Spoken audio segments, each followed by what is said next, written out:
Splash water park in Dubai, அதுவும் ஃப்ரீயா. வாங்க பார்க்கலாம். 5 டைப்ஸ் ஆஃப் ப்ளே ஏரியா இருக்குது. Adventure play area, small sliding swing area, water play area, football and skating area. Kids ரொம்பவே like பண்ணுற zipline ஃபெசிலிட்டிஸும் இங்கே இருக்குது. Dress changing room and rest room neat and க்ளீனாகவே மெயின்டைன் பண்ணுறாங்க.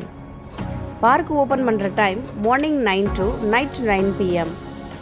அவுட் சைட் ஃபுட்டும் இங்கே அலோவ் பண்ணுறாங்க. இந்த பார்க்கோட location Dubai south central park. இந்த மாதிரி ஃப்ரீயாக கிட்ஸ் கூட என்ஜாய் பண்ண எங்கள் பேஜை ஃபாலோ பண்ணுங்கள்.